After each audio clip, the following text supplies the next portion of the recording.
Tayo ay ayan. Isang mapagpalang gabi po muli. Although kahit kokonti po tayo ay ituloy ang ating Bible study. Ngayon po, atin pong baybayin ang kabuuan po ng chapter 9 ng 1 Corinthians. Sa 1 Corinthians chapter 9 na po tayo. So ngayon po, recap lang po tayo. Kasi sino ba ang mga nagbabasa sa ating 1 Corinthians? Sino na nakatapos ng 1 Corinthians? So siguro po ay hindi naman tayo So ko lang yan, tanong ko lang po. Baka meron kasi chapter 9 po, Bishop. Yun. So siguro sa mga susunod na Bible study natin ay basahin na natin yung chapter 10 para at least pag nagkaroon ng balitaktakan or hindi maunawaan ay patuloy nating matanong, especially pag nandito si Bishop. So yun po, recap lang kasi sabi nga tanong ko, 'di ba? Sa overview po kasi ng 1 Corinthians, yung sinulat ni Paul, kasi kung makikita mo natin kasi talaga diyan sa kabuuan po ng 1 Corinthians, may dalawang uri po diyan na tugon si Paul. In terms of this, meron kasi talagang dumating na disturbing report kay Paul. After kailan? Mga more than 2 years na po na nasa Efeso siya, saka lang siya nakatanggap ulit nung third missionary journey po niya ay nasa Efeso na siya. So ngayon po, after 2 years saka lang siya nakatanggap ulit ng report, which is disturbing na. Meron ng kaguluhan, meron ng mga nangyayari. Ibig sabihin kasi ano yung patungkol kasi sa kabuuan po ng sulat po ni Paul sa 1 Corinthians ay yung una dyan, nirebuke ni Paul yung mga sinful conditions doon sa church, sa iglesia. Ganito ang nangyayari sa ating iglesia, doon sa kanyang congregation po dati. Ang Corinthian church, ang 1 Corinto, kaya niya sumulat dyan, dati niya pong church yan. Ibig sabihin, siya po yung nagpastor, siya po yung nag-alaga sa mga kapatiran. Kaya siya sumulat. So, mahal na mahal niya ang mga Corinthians that time. So, ngayon, yun yung chapter, makikita natin yung simple condition na yan ay pinahayag yan sa chapter 1 hanggang chapter 6. So, nandyan nakapaloob yung division in the church, nandyan nakasulat niya doon sa yung mula chapter 5 and 6 ay nandiyan yung disorder in the church. So nangyayari talaga even sa atin, 'di ba? May disorder, merong moral disorder, merong legal disorder at saka carnal disorder. 'Yun ang nangyayari po sa lahat ng church. Pwede pong mangyari din po 'yon. Doon sa pangalawa ng church, dito po magsisimula yung chapter 7, mula chapter 7 to chapter 16. Makikita natin dyan yung reply. Ito na yon, yung reply na nangyayari sa church ng mga tanong mismo dun sa sulat ni Paul. Yung reply niya na nandyan kasi yung difficulty in the church. Ibig sabihin po, meron pong domestic and domestic difficulty, meron po ka dyan. Merong social difficulty rin. Ito na yung ngayon pag-aaralan natin, yung social difficulty. Nagsimula po yung social difficulty na yan doon po sa chapter 8. So, ibig sabihin po, talagang may problema talaga at inaddress agad ni Paul. Yun yung kagandahan po kay Apostle Paul. Hindi siya tutulog-tulog nung nalaman niyang may report. So, ito yung nangyayari ngayon. Ngayon, ipaliwanag po natin. Ang simula po ng chapter 8 kasi, dito natin makikita yung social difficulty, sabi ko po kanina, may kahirapan pong pinagdaraanan si Paul concerning, ito na ngayon yun, which is concerning po ito, subject of money. Ibig sabihin, subject of money na ang nangyayari. Etong reply niya to dito sa chapter 8 and 9. Particularly po dito sa chapter 9, subject of money ang nangyayari. Which is, kaya, ang nangyari po dito kasi, makikita natin dyan sa verse 3, kaya makikita natin dito sa verse ay na-question at inimbestigahan pa. At itong mga ganitong aksyon ay masakit para sa isang minister, sa isang ating pastor, sa isang apostle Paul. Napakasakit sa kanya na ma-question siya patungkol sa pera. Kaya mamaya makikita natin yung paliwanag ni Paul na kung sino pa yung tinawag ng Diyos sa ministry. Dito po, ano ba sabi sa verse 1? Di ba? Ano sabi niya dyan? Malaya naman ako, di ba? Isa akong apostol, di ba? Sabi niya, nakita ko si Jesus na Panginoon natin, di ba? Sabi niya po diyan.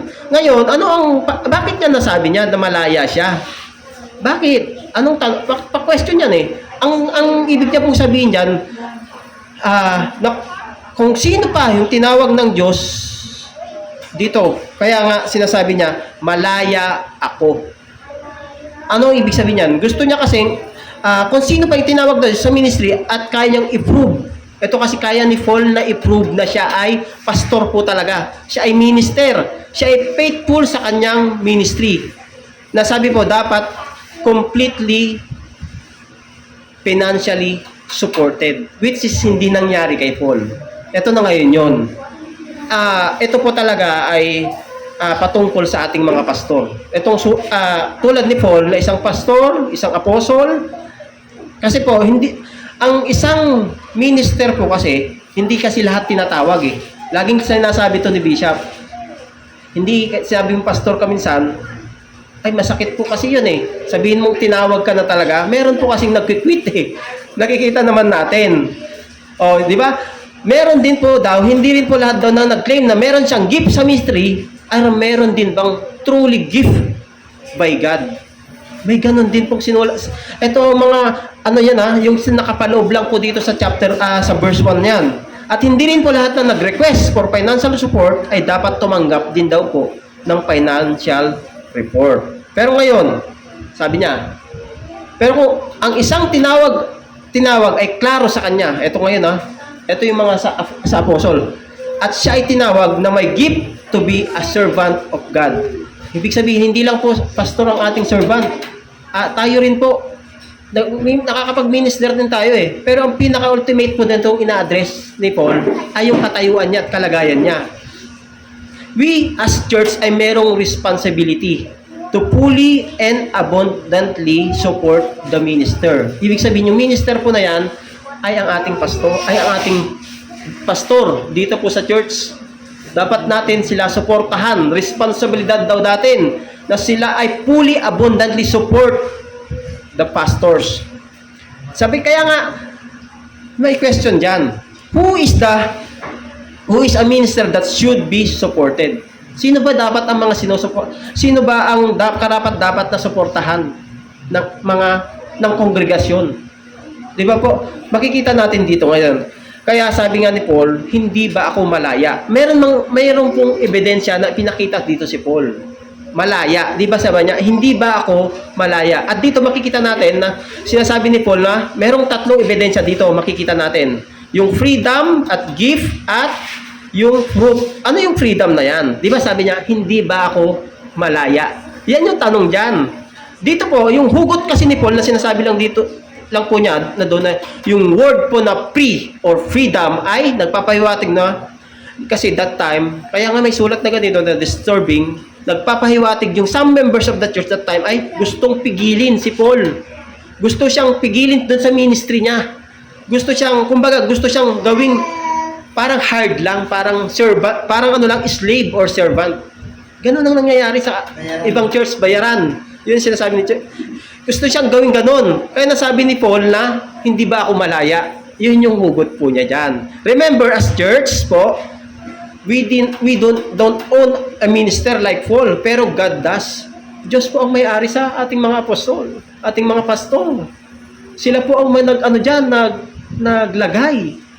Kaya wala tayong karapatan para sila ay pigilin sa especially sa speaking nung patungkol po sa ministry. Wala po tayong karapatan. Dapat daw po, we as church ay maging wise to recognize na bigyan sila ng freedom ang ating mga pastor. Bigyan sila na mag-minister ng karapatan na mahumayo. Kaya nga mission na laging hindi lang po natin sa ngayon. Pero alam ko po, yung puso ni Bishop ay nandun. Doon sa ministeryo, doon sa pag-mission. Kasi yun yung Great Commission po natin. Yung minister po kasi dapat hindi siya slave. Hindi siya bayaran o hindi siya kinukulong. Hindi siya inihigpitan, parang ganun. Dahil siya po ay servant of God. Kumbaga, yung freedom po to minister ay kahanga-hangang bagay daw po kasi talaga. Ang pagiging pastor ay talagang daig pa niya ang teacher. Kung sabi nga, dakilang, ano ba yung tawag sa mga teacher? Parang ano sila, 'di ba? Second parents, 'di ba? Ganon. At meron pang isa eh. Hindi lang sila second parents eh. Mas mahigit daw po ang apostol diyan. Makikita pa natin mamaya. Kasi po daw yung pagiging minister din po dapat disiplinado. Yan ang ganyan ang ginagawa ni Bishop sa atin. Hindi naman kasi dapat na pag nakikita na sumusobra, parang nag-aano na siya eh. Kukontrolin niya dapat yun. Disiplinado nga, ika nga, yun ang gusto ng ating, ayun ang makikita natin doon sa minister, doon sa mga, doon sa mga kongregasyon na kanyang hinahawakan. Di ba ganyan ang ginagawa sa atin? Lalo sa mga kabataan. Kailangan disiplinahin. Hindi lang po sa kabataan, sa atin din po. Bilang mga leaders din po. Bilang nagpapagamit sa ating Panginoon. So, ang pagiging minister din po, kaya sabi niya, ano sabi niya sa verse 1? Hindi ba ako apostol? Hindi ba't nakita ko si Jesus na ating Panginoon? Hindi ba kayo ang bunga ng aking paglilingkod sa Kanya? So, ibig sabihin, yung minister din po, yung ating mga pastor, ay may gift from God. Base nga daw po sa God's ranking, dito sa New Testament lang, yung gifts po ng pagiging apostol, ito po ay yung highest gift that any man could given by God. Ito na yung sinasabi kanina. Makikita po natin yan sa 1 Corinthians 12:28. Ang katawang ito na walang iba kundi ang iglesia. Naglagay ang Diyos ng mga sumusunod. Una, ang mga apostol. Makita natin? Highest, ano po siya? Highest gift. Kaya igalang po natin ang ating mga pastor, ating mga ministro, kumbaga, ating mga spiritual mentors. Opo, yan po, ating mga deacons, deaconess. Yes, opo. So yun po, highest, ano po yan, tandaan po natin yan. Highest gift that any man could be given by God. Kaya sinasabi niya yan. Una sa mga apostol, pangalawa sa mga propeta, pangalawa lang propeta. Pangatlo sa mga guro, yung mga nagtuturo, yung mga naglagay din siya ng mga gumagawa ng mga himala, mga nagpapagaling na sa mga may sakit, mga matulungin, mga tagapangasiwa, at mga nagsasalita iba't ibang wika na hindi nila natutunan. Sabi pa nga sa Ephesians 4:11, nais lang ni Paul na sabihin dito na yung main factor po ng pagdetermine ng pagiging fully supported na pastor ay dapat meron po siyang spiritual gift. Makikita naman natin yan sa pagsasalita pa lang ng ating mga pastor. Makikita natin yan, mararanasan natin yan. Yung puso kasi nila alam mo yung puso ng isang pastor, kakainin na lang yan, ibibigay pa. Ganyan po ang pastor. At dapat yun ma-recognize natin. At yun dapat ang binibigyan ng fully and abundantly support from the congregation. Kaya napakahalaga po nito. Meron po isang ebidensya na pagiging pastor ni Apostle ni Paul, 'di ba? Nakita niya si Jesus, nagpakita sa kanya, merong proof, 'di ba? Paul met the specific prerequisite, yung mga kailangan of an apostle. Talagang nagpakita. Yung kinakailangan, kasi sinabi kasing prerequisite, mga kinakailangan. Nakita niya kasi ang Panginoon mismo, eyewitness of the resurrected Christ, di ba? Makikita po natin yan sa Acts 1:21-22. Acts 21 verse 21 to 22. Makikita natin yan na nagpakita ang Diyos si Jesus kay Apostle Paul. Kaya sabi ni Paul, if a man does not or cannot demonstrate or hindi niya mapakita that he a gift of God prerequisite, hindi po siya worthy to support. So, tayong mga congregation, tayong mga tinalaga rin po ng ating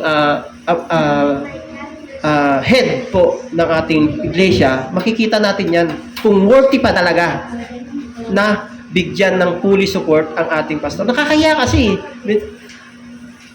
short pa sila. Mamaya makikita pa natin kung gaano dapat natin sila mahalin, kung gaano natin dapat sila bigyan ng suporta. Kasi wala naman silang hanap buhay, di ba? Wala ang ano lang sa kanila talaga, support po ng congregation. Support po. Yan pa, meron pang, 'di ba kasi kailangan ng proof. Ano yung mga proof na 'yan? 'Di ba? Yung proof po na 'yan ay kailangan din may impact. O yung ating mga pastor, may impact ba? Nagbabago ba yung buhay natin? Sa tuwing sa mga napapakinggan natin. Dapat 'yun. Makita rin po sa ating mga minister, ating mga pastor, 'di ba? Pero si Paul, na-meet niya po lahat 'yan. Yung kanyang mga kailangan, mga kinakailangan or gift from God. So napakahalaga po. Ang tunay na tinawag at merong gift from God ay they make a dynamic difference. May pagkakaiba po, may nabago sa buhay ng ibang mga tao. Yun daw po kailangan. At ito pa sabi ni Paul, a man worthy of support ay yung mga kaya niyang makapag-influence ng buhay ng ibang tao para sa kaluwalhatian ng Diyos. Diba? Ika nga, people lives will change. Nagbabago dapat ang buhay ng ibang mga hinahawakan niya. Nagpapabago. Hindi lang naman pastor, hindi ka titingin sa pastor kasi pag tumingin ka sa pastor, dapat sa Panginoon ka tumingin. Para at least, yung itinuturo po sa atin ng ating pastor at nakikinig tayo ng salita, kumbaga, ninanamnam natin yung mga napapakinggan natin, you will change. Talaga, magbabago ka. And you will get saved. Masisave ka.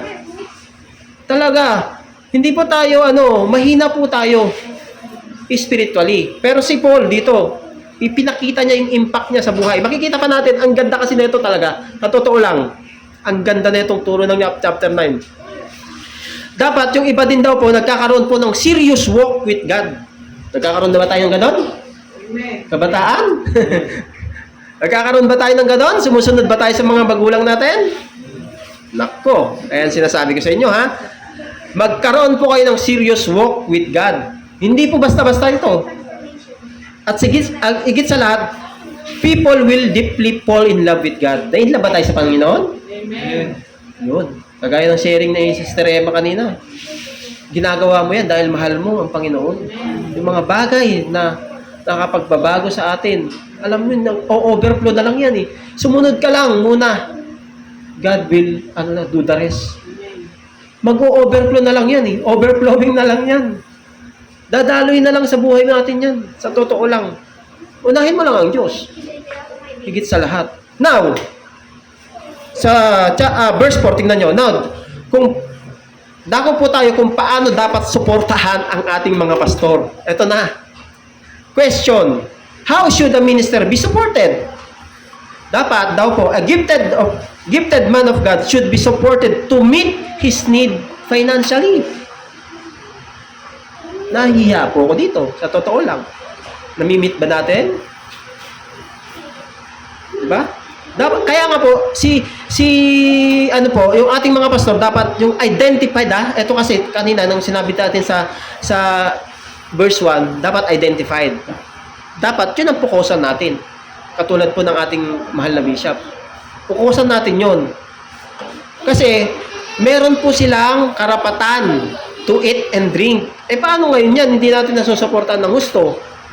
Nabibigay ba natin yung kailangan niya? Kasi dito, supported to meet his need financially. Sabi sa verse 4 yan, wala ka ba kaming karapatang tustusan ng iglesia sa aming pangangailangan? Ang liniwanag dito sa verse 4. Tignan niyo po.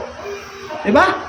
Kasi, nag-e-expect po sila kung tutuusin na meron po silang karapatan mag-expect na mabayaran ang kanilang mga bills. Kasi katulad natin, may mga bills din sila. May mga bayarin din yan. Diba? Meron din po silang, kung tayo, may billing kami, may darating na yung mga billing namin, yung mga kautangan namin. Meron din po sila sa totoo lang. Diba po? Kailangan din enough groceries din daw. Kasama po yun. Diba? Meron din pang isa. A gifted man of God ay dapat masuportan to meet the needs of his family. Diba? Ito po yan. And fellow workers. Sabi po yan sa verse 5 and 6. Wala ba kaming karapatan magsama ng asawang Kristiyano tulad ng ginagawa ng ibang mga apostol at ng mga kapatid ng Panginoon at gayon din ni Pedro? Kaya nga nasabi niya dito to meet his needs of family and his fellow workers. So yun po si Bishop po. Nakita nyo. Yung deacons dapat yan may allowance. Sabi niya, pero,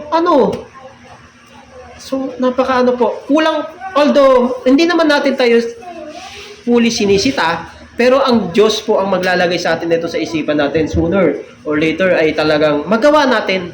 Kasi ano pa lang naman tayo naintindihan pa. Nakakaintindi po ang ating mahal na bishop, ating mga mahal na pastor. Marunong po sila gumawa ng kapamaraanan. Kasi nga, mamaya makikita natin kung gaano yung pagkukulang natin as a member, as a congregation member. Tingnan nyo po Tingnan pa natin. Tingnan nyo po di ba, masuportahan to meet the needs of his family and his fellow workers. Tingnan nyo sa 1 Timothy 5:8. Ang sino mang hindi kumakalinga sa kanyang mga kamag-anak, lalo na sa mga kabilang sa kanyang pamilya, ay tumalikod na sa pananampalataya at mas masama pa kaysa sa ibang di mananampalataya. Biruin niyo yan? Kung hindi ka nagsusupport, mas masama ka pa sa mga unbeliever. Kasi nakikinig ka na ng salita ng Panginoon Nakakarinig ka. Yan sabi po yan sa 1 Timothy 5:8. Di po nagsisinungaling yan. Di ba po? Tingnan nyo. Para Kasi nga daw po, tayo, as a family, head of the family, kasi biblical po kasi. Nasulat na sa Biblia na suportahan natin. Di ba tayo nga, suportado natin pamilya? Siyempre sila ganun din po. Kasi sila po ay walang hanap buhay na literal. Hindi po sila nangangamuhan. Ang ating amo ay ang ating Panginoon, di ba? Sa totoo lang. Meron pa, a gifted man of God should be supported to meet his needs fully. Kita po natin, fully, lahat. Dapat ng kanilang mga pangangailangan. Dito po sa verse 7 to 10 ay makikita natin kasi yung illustration. Ano yung nakikita natin dyan? Sa verse 7, soldier, farmer, and shepherd. Anong ibig sabihin dyan? Dito, di ba, ang gobyerno. Yung soldier na ipapadala ba sa West Philippine Sea ay walang gastos ang gobyerno? Parang ganun po ang ating mga pastor. Totoo lang. No soldier goes to war at his own expense. Kaya ang sundalo ng ating Panginoon, ng ating Diyos, ay ang mga pastor. Sila ang ating mga spiritual warfare.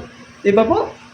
Sila po ang sumusugod sa gawa ng kadiliman para sa atin, sa totoo lang. Kasi sila yung nagtuturo sa atin Nagpapatatag ng ating pananampalataya, yung ating faith. Di ba po?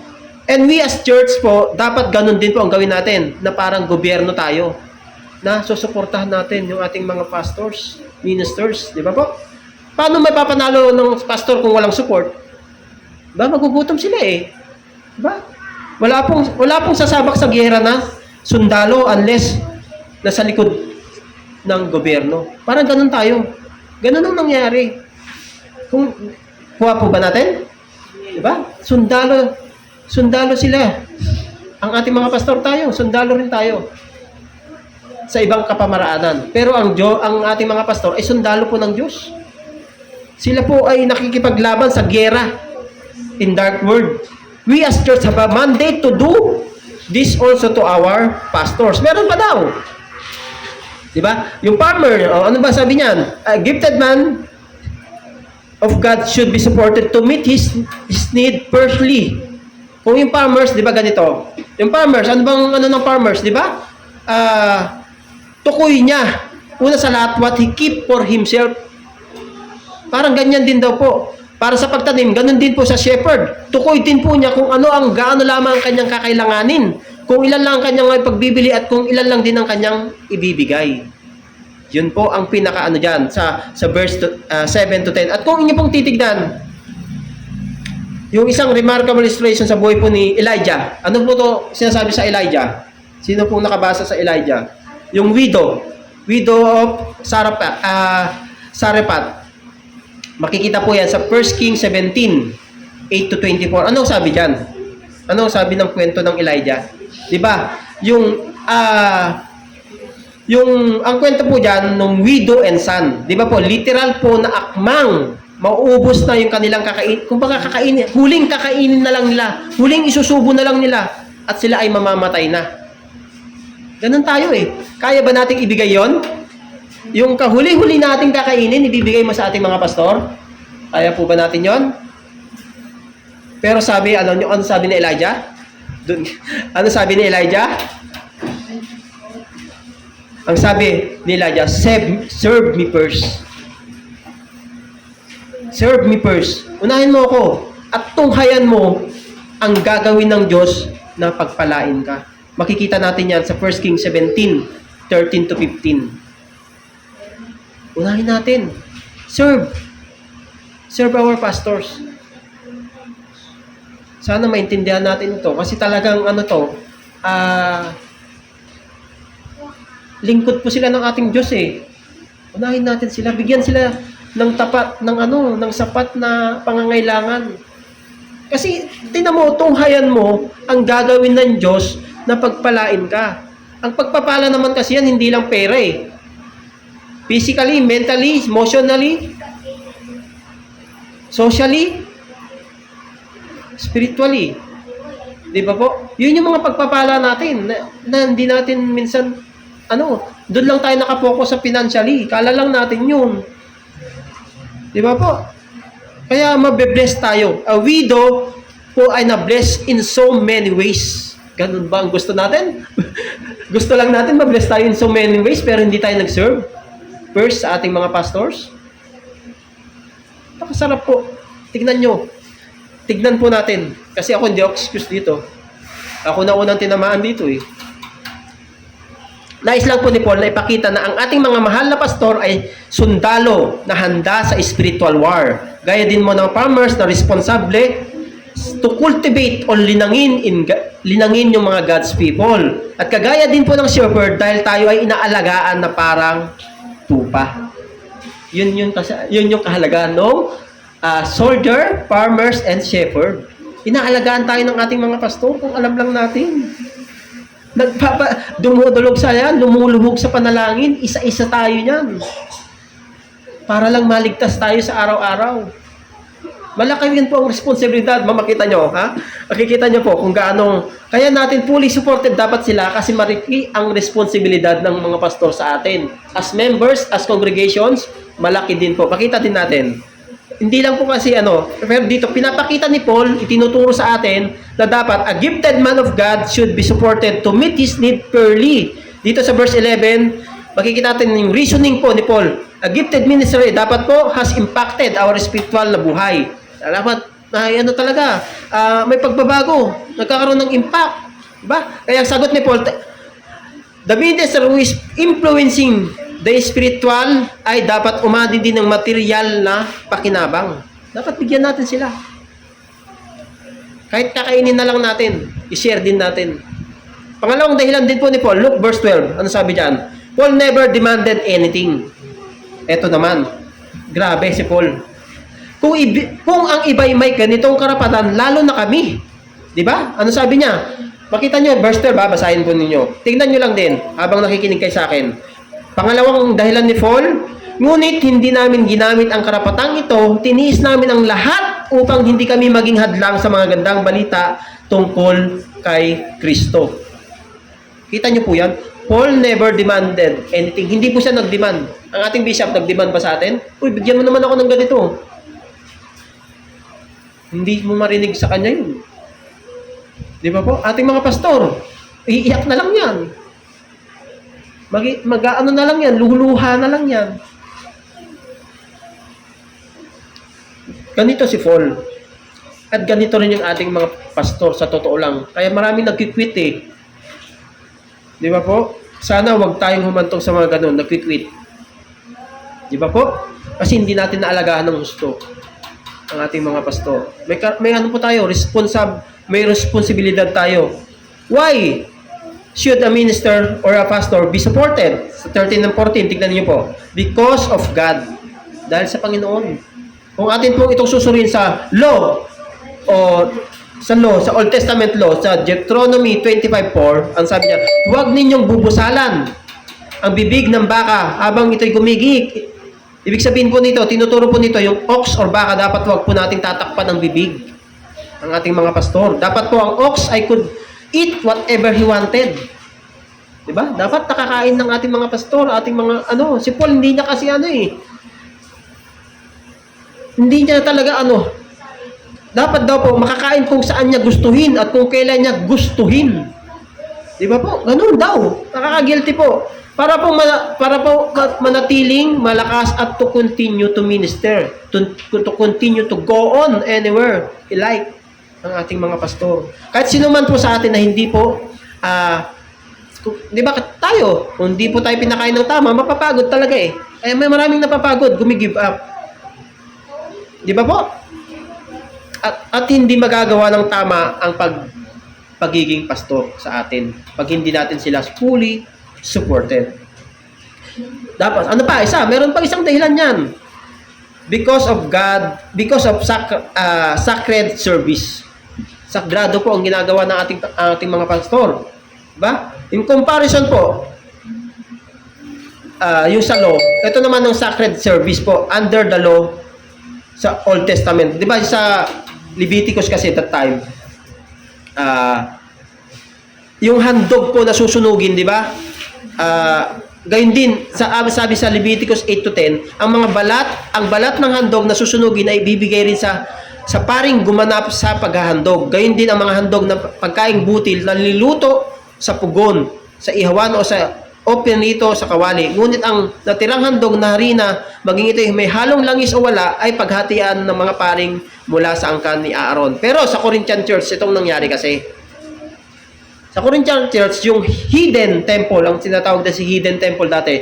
Hidden temple, ibig sabihin, or church, ito po yung mga hindi sumusunod doon sa religions particularly sa Christianity. Ibig sabihin, ibang reliyon, hindi po Christians. At itong mga false priest daw to, that time, ay well-cured pa nga. Tignan niyo mga Katoliko, mga pari, mas well-cured pa sila, mas ano pa sila. Oo, supported sila.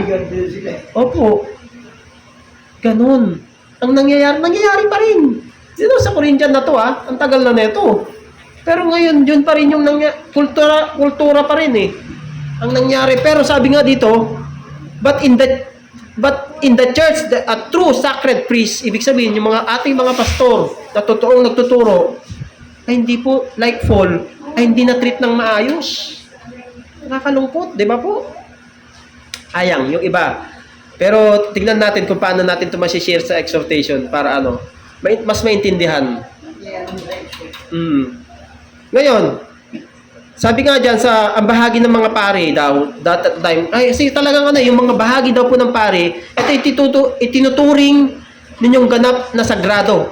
Sabi sa Numbers 8 to 20, pero tingnan na lang natin yung verse 10. Sa Numbers 18 verse 10, ito ang itinuturing yung ganap na sagrado at kakainin ninyo sa isang banal na lugar. Ang mga lalaki na lamang sa inyong sambahayan ang maaring kumain nito.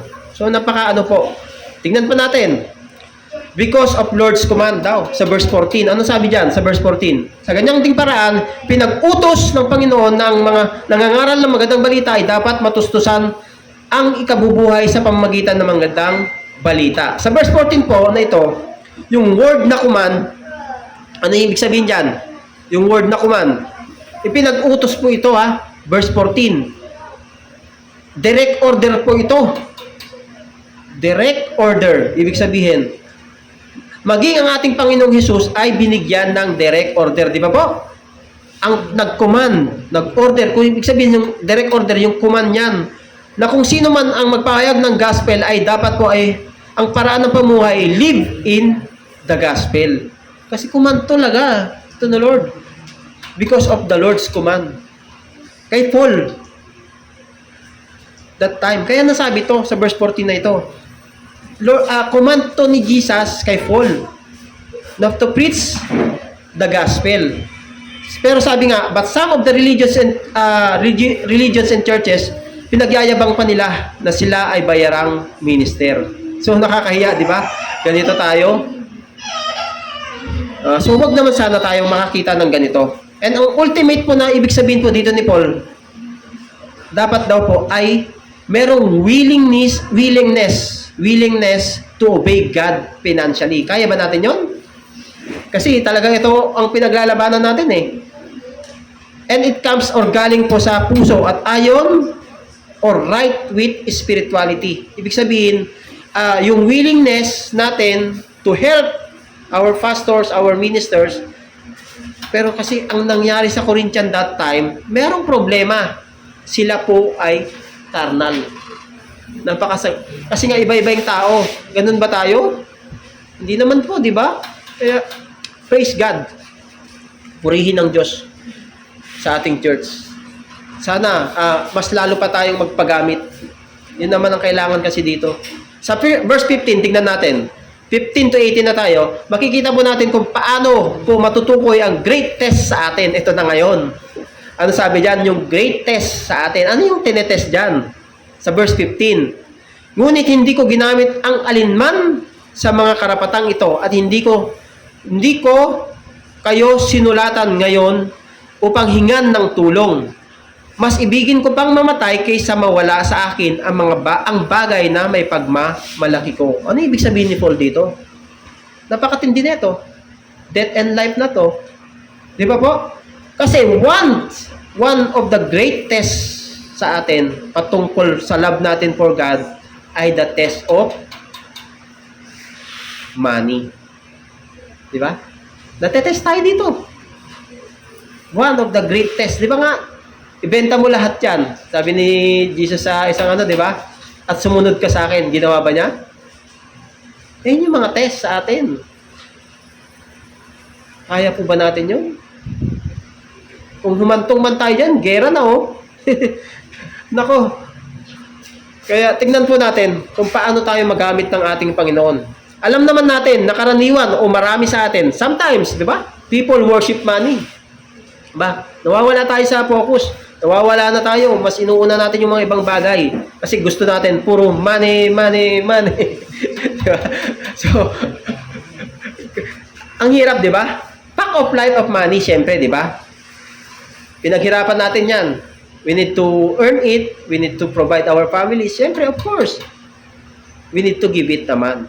Dapat po, ultimately, we are not to love it. Hindi natin siya mamahalin ng ating mga kaperahan. Paul wrote concerning the subject of money dito sa verse 15 to 18 na yan. Kasi nga, yung missionary journey ni Paul, meron pong time na meron siyang great amount of money at meron din po siyang no amount of money. Kaya sabi niya sa Philippians 4:10 to 12, ano sabi niya? Labis akong nagagalak sa Panginoon sapagkat pagkaraan ng mahabang panahon, minsan pang pinamalas ninyo ang inyong pagmamalasakit sa akin. Alam kong hindi niyo ako nalilimutan. Wala nga lamang kayong pagkakataong ipamalas ito. Hindi ko sinasabing ito dahil sa kayo'y pinaghahanapan ko ng tulong. Natutunan ko ng masiyan maging anuman ang aking kalagayan. Sana ganito tayo. Kahit anong kalagayan natin, kahit magdildil na tayo ng asin, okay pa rin tayo. Kasi yan si Paul Hindi siya naghangad. Alam kong kung paano maghikaos. Alam ko rin kung paano managana. Natutunan ko na ang sikreto kung paano masiyahan sa anumang kalagayan sa buhay. Ang mabusog o ang magutom, ang managana o ang maghirap. Itong encouragement to ni Paul sa Philippians ay napakaganda. Diba po? Kahit na anumang kalagayan natin, mapasaya lang natin yung ating mga mahal sa buhay. Yan na lang natin ngayon. Sa totoo lang, pasayahan na tayo I-give na natin. Todo na natin kasi bukas di natin alam kung gising pa tayo Sa totoo lang. Di ba po? Sabi, itong sinasabi ni Paul sa Pilipos ay sa kanyang nararanasan po ay natutunan po niyang makontento in whatever financial status. Sana ganun tayo. Kahit wala na tayong pera, okay lang. Siba pa rin Attend pa rin ng Bible study. Ganun dapat tayo. Di ba po? Kaya sabi po sa verse mula sa verse 1 to verse 14, tinuruan niya ang Corinthian church how to care for a gifted servant of God. Ito naman yung mahalaga kasi. Yung gifted servant of God ay ang ating mga pastor, bishops. Sila po dapat talaga ang ating mga mahal na pastor. Kaya nga, sabi sa 1 Timothy 6:9 to 10, ano sabi niyan? Yung primary focus ng iba po kasi, paano to make money. Totoo yan. Eto, bili ba kay Brother Ronnie? Magsasara na lang kami. Makagawa lang. Diba? Yun yung focus talaga. Diba? Kasi alam nyo po yung rewards na yon ay hindi po reward sa langit kasi. Kaya nga lang sinasabi ni Bishop, ano sinasabi lagi ni Bishop? Mayaman ako sa inyo.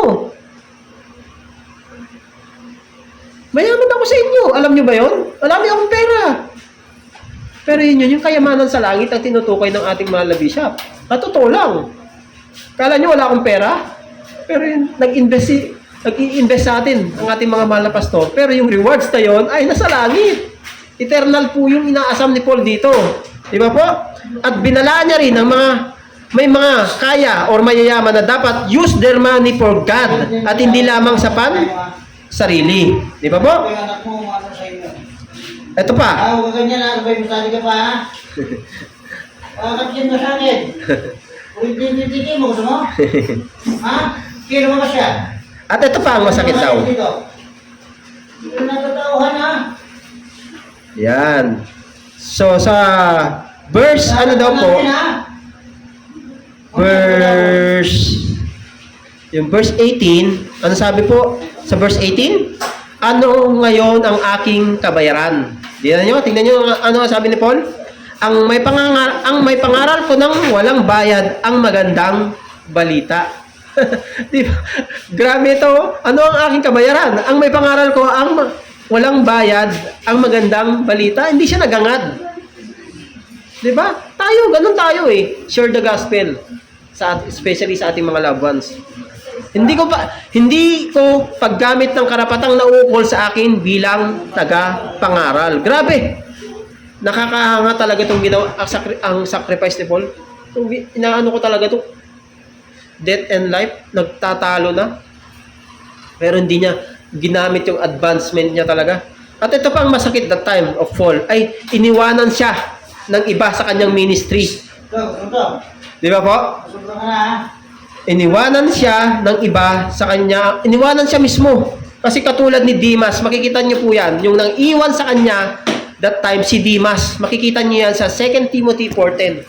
Yung Demas po na yan, yan yung kasama niya mismo sa ministry.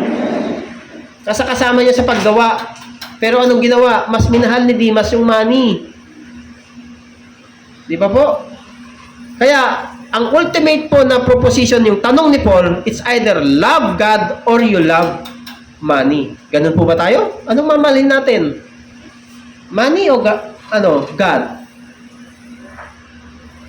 So yun po ha. Tignan natin maigi kung ano yung natin, mas mamahalin po natin. Kasi yun talaga eh. Sabi ni Paul eh. Tignan pa natin. Pinaliwanag po ni Paul ang minister and money, pero kung hindi po mag-respond to do it, sabi ni Paul, don't demand it. Yung iba, hindi naman tayo pinipilit ng ating mga pastor eh. Tingnan nyo to. Walang nagpilit dyan. Kusa na lang. Kaya, nakikita natin, I don't demand it, sabi ni Paul. Hindi na.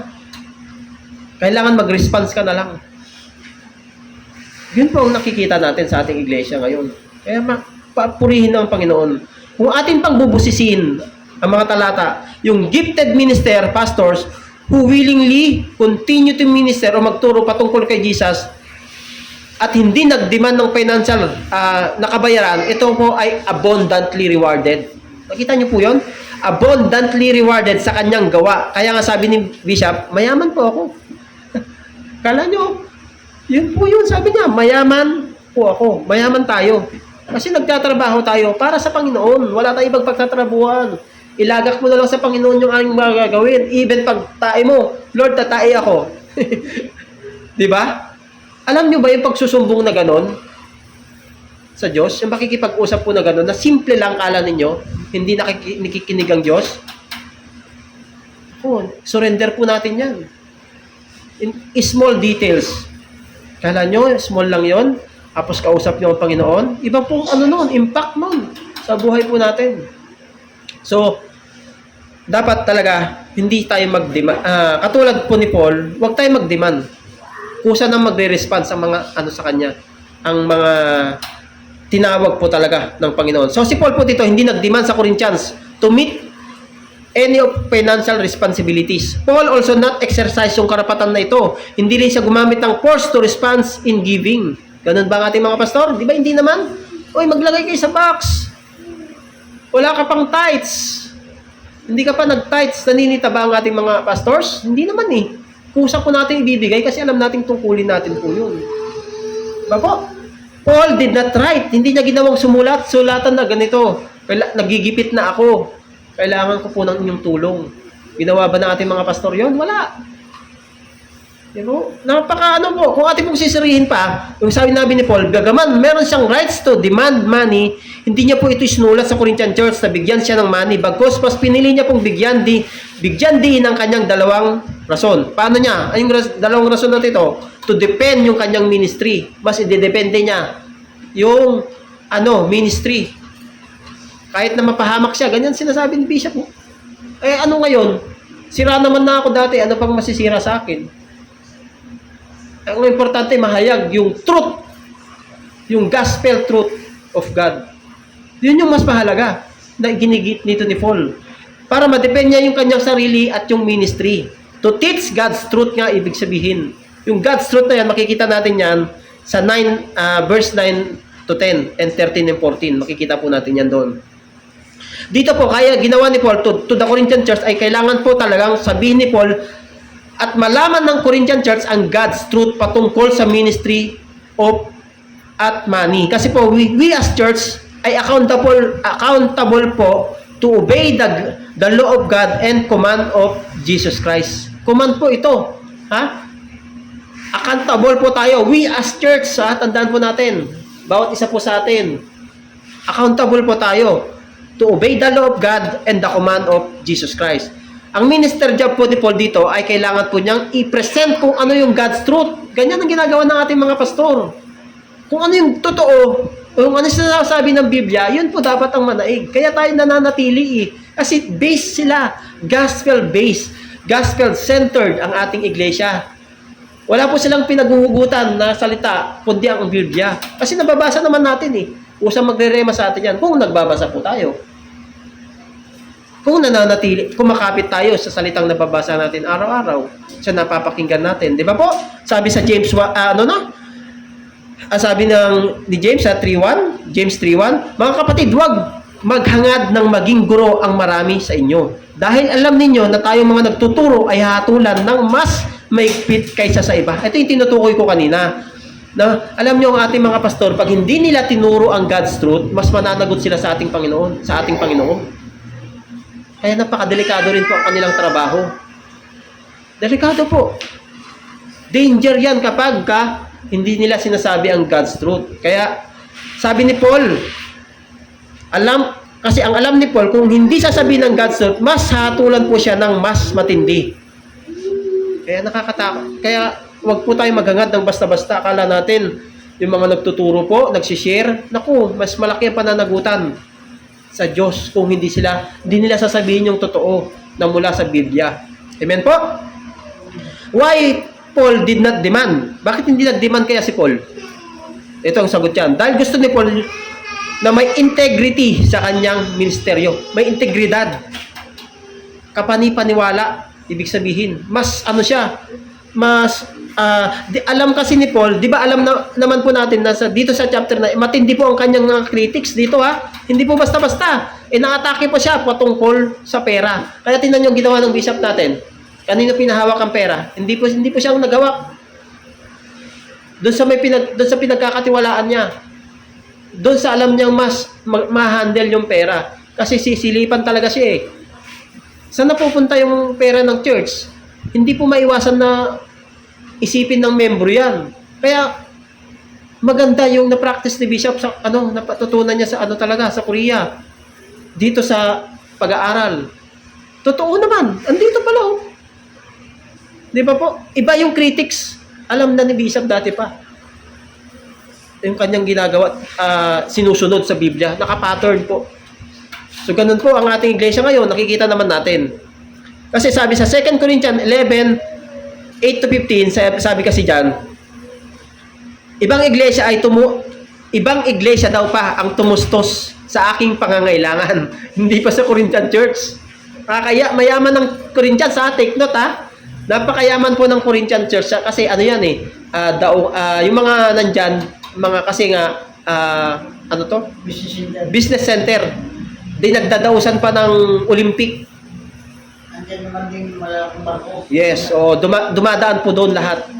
So, kita po natin yan, Pero dito sa ibang iglesia ang tumusto sa aking pangangailangan. Nakakaya, di ba?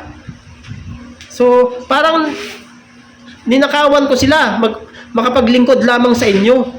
Di ba? Ibang iglesia kasi. Kaya sabi niya parang ninakawan ko sila makapaglingkod lamang sa inyo. Kanya ng ating pastor, kung alam nyo lang, hindi po humingi kasi sa atin eh. Sa ibang church, iba pang tumutulong. Diba po? So, tingnan pa natin. Sa 16, Paul wanted to fulfill his ministry. Yung assignment kasi ni Paul dito ay proclaim talaga si Jesus. I-unlock po yung doctrine of the grace of God at the gospel at ang gospel sa Gentile world. Sino yung Gentile world na yan? Tayo po yun. Nasa mga hentil na tinatawag. Sa Acts 12 to 18, medyo mahaba kasi ito. Pero sa 17, kasi sabi diyan, ililigtas kita mula sa kababayan mong Hudyo at gayon din sa mga hintil kung saan kita isusugo. Ito na yung yung sa verse 18, imumulat ko ang kanilang mga mata, ibabalik ko sila sa kaliwanagan mula sa kadiliman, ililigtas sila sa kapangyarihan ni Satanas at ibabalik sa Diyos. At sa pamamagitan ng pananampalataya nila sa akin, sila'y patatawarin sa kanilang mga kasalanan at mabibigyan ng lugar kasama ng mga taong ginawang banal ng Diyos. So, makikita po natin. Ito kasi yung nung inuutusan na si Paul, inuutusan ni Jesus si Paul na ipamalita. Gamitin siya, magpagamit siya na ihayag ang magandang balita sa ating mga hintil. Kaya ngayon, nakakakilala tayo sa Panginoon dahil kay Paul. Now, dahil ito po ay utos ng Diyos kay Paul, ito po ay hindi po option lamang, bagkus ito po ay necessary part of program of the Lord. Programa na ni Lord ang mga nangyayari sa atin, sa kapaligiran natin, sa buhay natin, sa pamilya natin, nakaprogram lahat yan. Hindi lang natin sakop ng isip natin, pero nakaprogram. The Lord God to reach the non-Jewish world. Ibig sabihin, non-Jewish, tayo po yun. Hentil nga eh. So, Paul wanted rewards for his ministry. Ibig sabihin yan, sa 17 and 18, diba sabi ni Paul dyan, sa 17 and 18, verse 17 and 18, diba sabi ni Paul, sanay siya sa pagiging salat at ginhawa. Pero ang kanyang ultimate na laging nasa isipan po niya ay nakapokus siya sa eternal na bagay. Hindi po temporal. Laging eternal security. Ano to eh? Si Paul eh. Wais talaga to eh. Eternal security ang kanyang laging focus. At may preach talaga. Hindi sa bagay na temporal. Nag-preach si Paul willingly. Willing po siya to preach yung truth of God anytime and anywhere. Kaya nga siya narating tayo eh. Ilang missionary yung kanyang ginawa, di ba? At ang pinakamaganda, Paul never wanted na mawala po yung reward. Kasi si Paul ay never din po nag-demand ng kahit ano. Kaya tayo as church po, dapat mag-function tayo. At meron pagkakasundo ayon po sa God's instruction for money.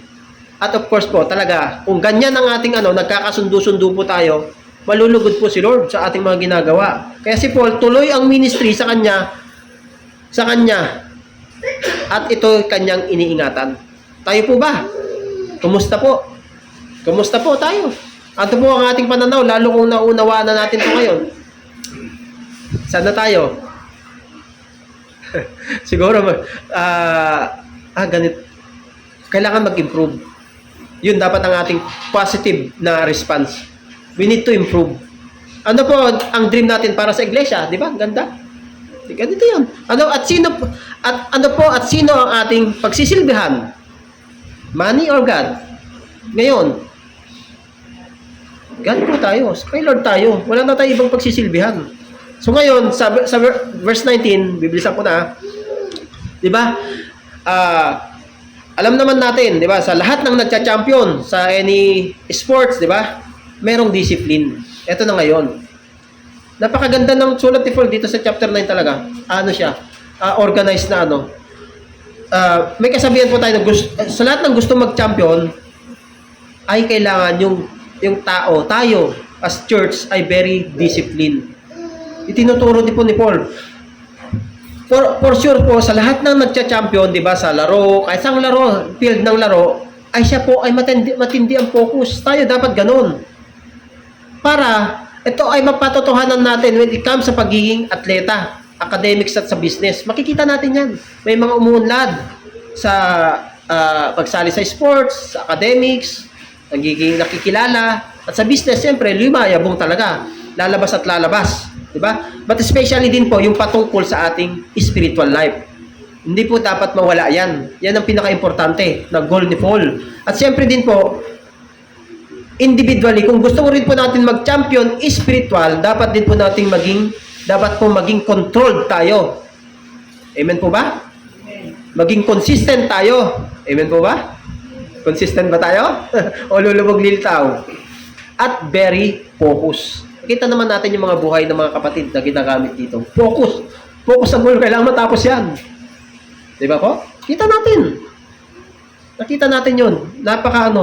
At highly disciplined din po. Lalo na po kung ito ay patungkol sa mga bagay para sa Panginoon. Di ba po? Highly disciplined. Very disciplined. Si Paul po, siya po hindi lang nag-interest na mapunta sa langit. Ganun lang ba tayo? Yun lang ba yung gusto natin? Interest natin mapunta sa langit? O ano mas gusto natin? Palagay nyo.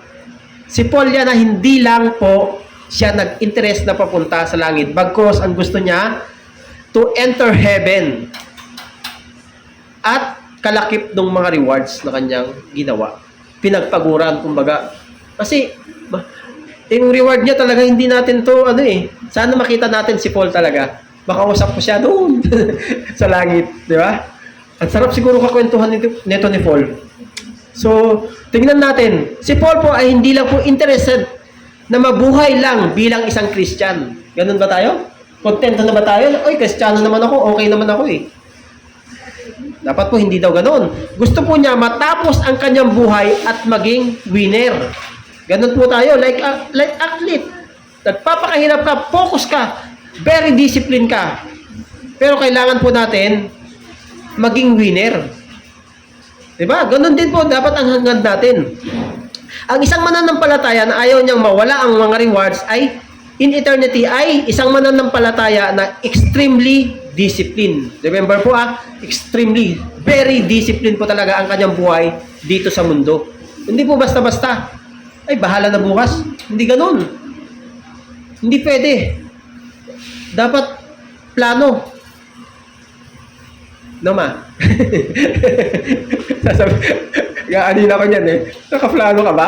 Sabi sa, so, parang bus biyaya. Parang, hindi naman. Kumbaga, parang yan, planado talaga para maging winner po tayo. Kaya, ang pinaka-central problem ng Corinthian Church that time ay sila po ay totally undisciplined. Kaya sumulat si Paul ng ganito.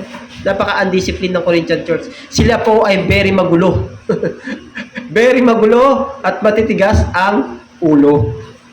Yun ang katotohanan dito sa kaya disturbing report ang nangyari kay Paul dito sa Corinthian. Kaya ganito na lang sulat niya Sila po ay self-centered. Sila ay worldly minded at very carnal. Yan ang problema ng Corinthian Church. Sana dito sa Las Palmas hindi po. Kung bakit gano'n sila, may mga pera. Yes, opo. Pera, mayroon magpastos ng pera. Yes, totoo po, Bishop. Ang pastor mo ng pera. Mayroon mga pastor na kayo ng pera. Mayroon authority galing sa ito. Amen, amen. So, yun po.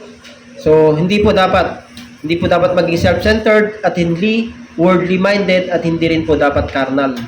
Paul desired to win the lost world. Lost world na po tayo. Totoo lang. Kaya kung ating mapapansin, doon sa verse sa 19 to 22, makikita po natin dyan yung win. Mahikayat. Kailangan makahikayat po tayo. Tingnan nyo verse 20 to 22. Tingnan nyo. Hanapin nyo yung mahikayat dyan. Kung mapapansin po natin dyan, may 4 na mahikayat dyan. Tingnan niyo Kita nyo po ba? Verse 19 to 22. Ibig lang po sabihin, dapat daw po, ang gusto kasi ni Paul dito, something na gainful dapat, yung mapapakinabangan at kapaki-pakinabang tayo. As church, as congregation, dapat maging rin po tayo, controlled discipline para hindi kasi talaga makakahikayat ng iba. Kung hindi tayo controlled, hindi tayo self-discipline, hindi tayo makakahikayat ng ibang tao. Mahirapan po tayo. Kaya sabi ni Paul, mamuhay tayo under such self-controlled discipline para makakaya tayo patungo kay Jesus to gain others leading to Christ. Which is syempre, ito po yung pinaka-profitable na magagawa natin para sila or tayo ay magkaroon ng tunay na relationship with Christ. Ibig lang po sabihin ni Paul dito ay hindi lang siya gustong ma-open ang mga nawawala. Kasi dito, alam niyo po ba, mayroong mga ginawa si Paul dito. Hindi para ma-open ang mga nawawala. Bagkus si Apostle Paul ay gusto niya pong ma-win ang mga mawawala. Mga nawawala, ibig sabihin yung mga nagwawala. Ayaw magpaawat. Talagang hindi po yung tipong kinakausap niya dito, yung mga carnal na talaga. Kumbaga, nagwawala. Ayaw na magpa-control. Nakarinig na ng salita ng Diyos, pero yun nga, hindi pa rin sila, ang isa pang kinakausap niya dito, yung unbeliever, syempre. Di ba po? Hindi niya rin kasi talaga, ayaw niyang ma-open talaga. Kaya si Paul, alam niyo, anong ginawa ni Paul? Para lang ma-win yung mga tao na ito, si Paul, masasabi po natin na free po siya from all men. Bakit from all men? So, balik ginawa niyang slave ang kanyang sarili. Ito slave ang kanyang sarili to all men in order to win them. Ano yun? Nung siya po ay nasa Jew, tignan niyo yung verse 21. Nung siya po ay nasa Jew, or nasa mga ginawa rin niyang Jew, verse 20. Nung ako'y nasa mga Jew, sabi diyan? Ginawa niya ring Jew ang kanyang sarili. Bakit? Kasi gusto niyang i-observe yung mga false or misleading legal system nila. Gusto niyang makita yung mga ordinances na relate po. Makikita natin yan sa Acts 21, 18 to 27. Nag-observe si Paul sa mga Jews. Sa 21 naman po, ang sabi niya, nung siya ay nasa mga Gentile, namuhay din siya as Gentile. Si Paul po ay nasa Gentile. Siya po ay hindi po siya gumawa ng sinful things. Kasi tayo, Gentiles, sinful things tayo. Makasalanan po talaga tayo. Ang Jews ay nagpapakabanal talaga. Totoo. Pero ang Gentiles, likas daw po makasalanan. Pero yun ang inaano na. Kaya, sinful things. Pero anong ginawa ni Paul? Ginawa niya po.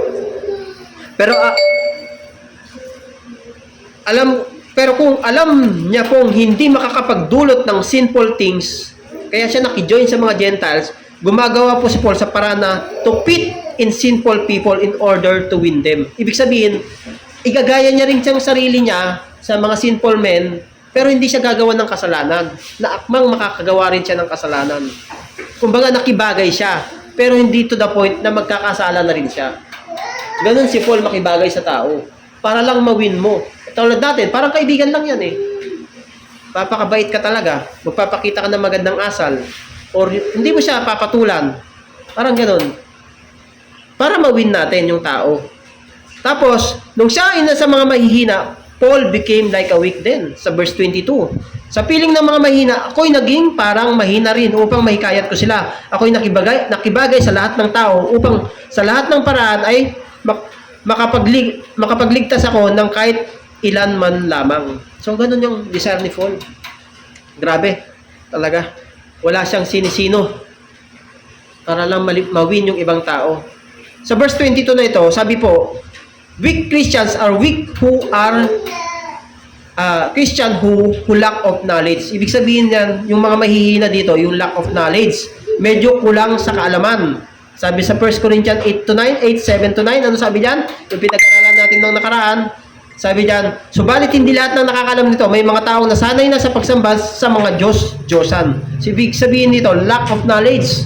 Inakala pa rin nila na yung mga handog nila sa Diyosan Dahil mahina ang kanilang buddhi, mahina ang kanilang buddhi, ang akala nila ay nagkakasala sila kapag kumain sila niyon. So ibig sabihin po, ang pagkain ay walang kinalaman sa katayuan natin sa harap ng Diyos. Walang nawawala sa atin kung hindi tayo kumain ng ganoong pagkain at wala ring kabuting may dudulot sa atin kung kumain man tayo niyan. Ngunit, mag-ingat kayo, baka ang paggamit ninyo ng kalayaan kumain ng anumang pagkain ay maging sanhi ng pagkakasala ng mahihina sa kanyang paniniwala. Ibig sabihin nito, huwag ka nang gagawa na ikakatisod ng ibang tao.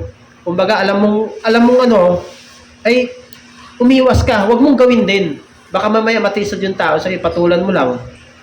Diba po? Lalo pag mahina spiritually.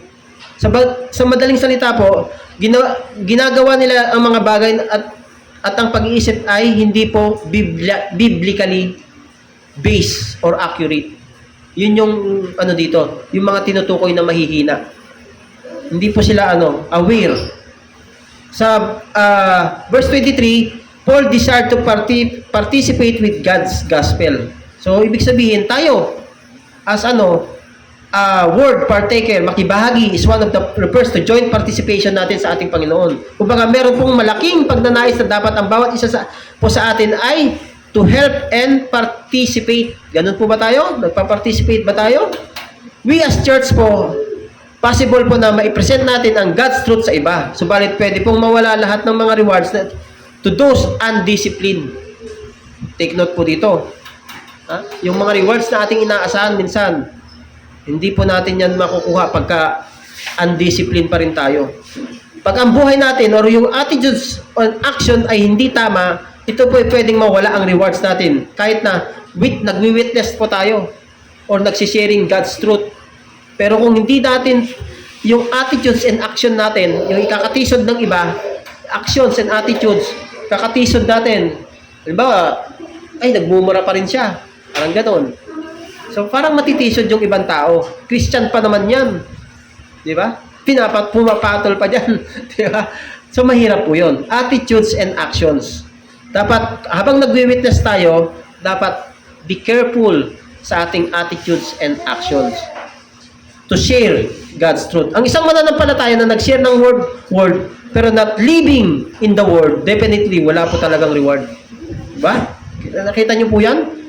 Alam naman po natin na yung rewards of truth o change lives, di ba? Yung words of truth natin sa buhay natin, yung naipapakita natin, yung nailalight natin sa ibang tao, ay yan po ay makakapagbabago ng ibang buhay ng ibang tao sa atin. So yung words of truth is God's truth ay kaya po i-accomplish lahat. Amen po ba? Amen. Di ba? Yung God's truth po. Sa verse 24 na tayo, Paul desired eternal prize. Ito na yon, yung mga takbuhin natin. Not only to win the eternal prize talaga. Desired to win the eternal prize. Tayo, ganun din po ba tayo? Naghahangad ba tayo ng eternity? Ang sarap po siguro. Kaya nga sabi ni Bishop, pag hindi mo na ako gagamitin, punin mo na ako. Diba? Yung ganung desire. Kasi pagod eh. Nahirapan. Oo. Kasi physical na katawan. Tayo. Dumatog na ba tayo sa point na ganun? Pagod na ako. Ang daming pasaway. Di ba po? Napakahirap po niyang ganyang kalagayan. Pero alam niyo po si Paul, grabe. Yung encouragement niya dito. Hindi lang po kasi siya hindi siya interesado doon sa temporal. Mas interesado sa to win talaga, manalo. Paano manalo sa buhay? Sa ating mga kilalalagyan sa buhay. So point po ni Paul dito, hindi po lahat ng Christian will be winning Christian. Tandaan natin yan Dapat magkaroon po tayo ng determination. Kailangan may pagpapasya tayo na tama. Si Paul po ay they running the Christian life and able to win or manalo. Siya po ay dumaan sa buhay as a survivor. Diba ganun tayo? Survivor ba tayo? Masasabi ba natin survivor tayo? Oo! Kasi minsan wala tayo sa saing Wala na tayong gagamitin. Wala na tayong gas. Dumadating tayo sa Pedja de Peligro. Di ba? Survivor tayo. At ito ay tinakbo po ni Paul para manalo. Napakabuti ng Diyos sa atin. Kaya bawat Christian ay bawat Christian is a winning Christian dapat. Di ba po? Disiplinado dapat tayo. Di ba po? Bawat atleta ay nananalo. Ay labis pong sinikap niya na maging self-discipline at siyempre self-control. Lahat yan. Tayo as athlete. Kaya tayo kinocompare sa as athlete eh. Hindi po biro ang ating lakarin dito sa mundo, pero kailangan natin siyang magkaroon ng discipline talaga. Sabi nga po, to be a winner ay nangangailangan din po ng ultimate level of dedication. Meron po tayo? May dedication po ba tayo sa ating mga gawain? Ang mga kampiyon natin ay deny themselves in order to win. Dininay na ba natin yung ating sarili para sa ating Panginoon? Iniwan na ba natin yung mga past natin? Diba? Ang common denominator naman po dito, di ba? To win eternity as Christian po ay sumusunod dapat po, we were disciplined, self-controlled, at aware po tayo in the things of God habang tayo ay narito sa mundong earth. Di ba? Dapat po aware tayo in the things of God. Unahin natin si Lord. Ikaw po, tayo po, saan na lang ba umiikot mundo natin? Ha? Saan na ba? Huwag pong dapat paikutin natin ang mundo natin sa Panginoon. Si Lord ang mamuno, ang maging first sa ating isip. Di ba po? Kasi po, bawat winning Christian dapat po ay focus Christian. Ibig sabihin, focus, may direction. May direction si Paul kasi. Ang goal niya makapunta dun sa langit. Di ba po? Kahit si Paul po, sabi niya, ay wala akong katiyakan sa buhay ko, pero meron po siya eternal purpose. Ayaw po niyang tumakbo na walang aim or pakay sa buhay. Ba? Kaya isa naman po sa atin ay ayaw din na sumusuntok lang sa hangin. Makikita natin diyan sa verse 26. 'Di ba? Kahit sino naman sa atin ayaw sumuntok sa hangin, 'di ba? Sa verse 27, last na. Some Christian be a losing Christian. Ito na ang pinakamaano dito. Kaya, eto na ha. Subalit, sabi niya dito ni Paul, pinahihirapan ko ang aking katawan at sinusupil ito upang sa gayoy hindi ako maalis sa paligsahan pagkatapos kong mangaral sa iba. Ano ibig sabihin dito ni Paul? Sa huling verse. Ito, denial na po. Dito po, or bawat isa man po sa atin ay ayaw ng disqualified, di ba? Bilang athlete, bilang mananakbo, bilang tumatakbo patungo sa ating Panginoon. Gusto mo bang ma-disqualify ka? Kung baga malapit ka ng manalo, madi-disqualify ka ba? Ang hirap po, di ba? Kaya ingatan po natin to. Kaya si Paul, sabi niya, sa huli, ayaw niya pong maalis sa atin ang reward. Kaya bawat isa po sa atin, dapat pahirapan natin yung ating sarili like Paul. Not treated literal ha, na pagpapahirap yung pag-aano sa penitensya ha. Pahirapan natin ang ating sarili sa gawain ng ating Panginoon. Pagsikapan natin. Kahit alam natin na uulan na, pero may Bible study, gawa tayo ng paraan. Ganun po yung gustong iano dito ni Paul.